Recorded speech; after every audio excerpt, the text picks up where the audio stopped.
هم د لر دی هم د بر دی یو سړی هم د لر دی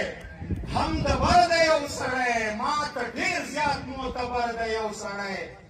او د افغان ملت په ننګ باندې ولاړ دی د افغان ملت په ننګ باندې ولاړ دی د منظور پښتون عسکر دی یو سړی چې دا په نظر شکرانه په اور پسې شه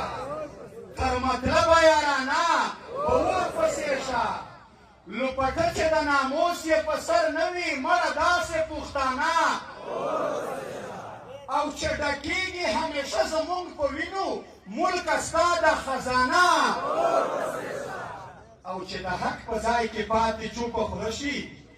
چې د حق په ځای کې پاتې چوپه خوله شي دا ملک دا مولانا چې د حق په ځای کې پاتې چوپه خوله شي دا ملک دا مولانا او میخواران چې ترېنه وچې شونډې ګرځي ساقي ستا د میخانه او ګیلمنه چې نګار درڅخه لاړو ماړه ړنګه شه دنیا دا یو نظم زر کې یای د مشر خبرې کوله بغړی دی یای چې مونږ به تر څو پورې د یو بل جنازې اخلو مونږ به تر څو پورې د یو بل جنازې اخلو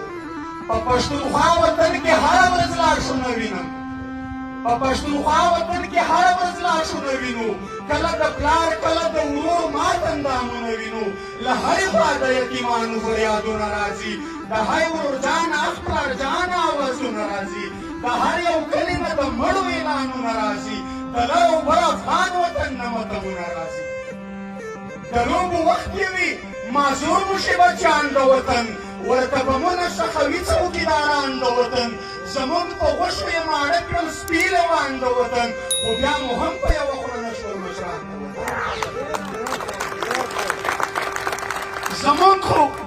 زمونږ خو پېغلې د بابا په کورو کونډې شي په یوه بل کلي کې خیرات ماړې بربنډې شي له حیا ډکې پښتنې پېغلې سره تورې شي ځکه اکثر خویندې مو ورارې میندې بورې شي په یو بل کلي په خیرات پښتو مجبورې شي د سر سړی مو شول حلال د جاسوسانو په نوم مشران مو مړه شول د غدارو کافرانو په نوم ځوانان مو ورک شول د غدارو جاسوسانو په نوم څوک ترهګر څوک یې کړل مړه د بدماشانو په نوم ځینې ځوانان مې په پنجرو کې په زندان بندي دي د پښتونخوا مې په زرګونو انسانان بندي دي څوک یې ژوندي پر امریکا پر برټانیا خرڅ کړل تپوس یې وکړئ جرنلانو برملا خرڅ کړل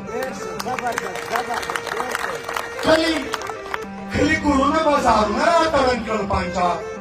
ټول تاریخي خوندي ځایونه راته ړنګ کړل پنجا ښوونځي لیسې او مکتبونه راته ړنګ کړل پنجا ګرده نړۍ کې یې په نوم د ترهګر بدنام کړو استاد شاګرد ملا او میر هم یې کم سره بدنام کړو زمونږ په وینو یې خپل ځان ته بلډینګونه جوړ کړل ځان ته یې کوز پر تور لاهور کې محلونه جوړ کړل درې اویا کاله چې غلام یې له پښتون جوړ کړی د منډیې د خلڅ نیلام یې له پښتون جوړ کړی موږ یې بس تش د ملک په نوم په دا اله غلط یو ډېر پښتانه یې په د شنه سپینه جنډا غلط یو څوک یې په پاک سرزمین څوک یې په دا غلط یو دغه دوه مخې ریاست موږ په بیا غلط یو خو نور خو بس دی پښتنو ځانونه وپېژنئ ای مېړنو ای ننګیالو ځانونه وپېژنئ ای د غفلت په خوبونو ځانونه وپېژنئ د تور دښمن د دې دوه مخې پالیسۍ په خلاف راځئ چې یو شو د بندګۍ په خلاف د دې دښمن سیر د دښمنې راویې په خلاف پر موږ او تاسې باندې کلک سپین بغاوت فرض دی په دې محکوم وطن کې غږ د افغانیت فرض دی په لر او بر وطن کې ټینګ ملي وحدت فرض دی دا کار په موږ لکه پنځه وخته عبادت فرض دی د دې غلام ابن غلام نه ازادي اخلو راځئ د سره مرتبه یې خپلواکي اخلو د ازادۍ د غلامۍ له ژونده سلسله بهتر دی مرګی د ازادۍ د ننګ په لار کې معتبر دی مرګی راځئ د کار ته اول خپله کې له من تیار یم سبا ته هم نه ایسارېږم دا دی نن تیار یم تاسې هم دې کار ته د ننګ په پړي ملې وتړئ صرف په خوله نه نږدې ارادې وتړئ زئ په لاسو کې د خپلواک وطن جنډې اخلو موږ به تر څو پورې د یو بل جنازې اخلو موږ به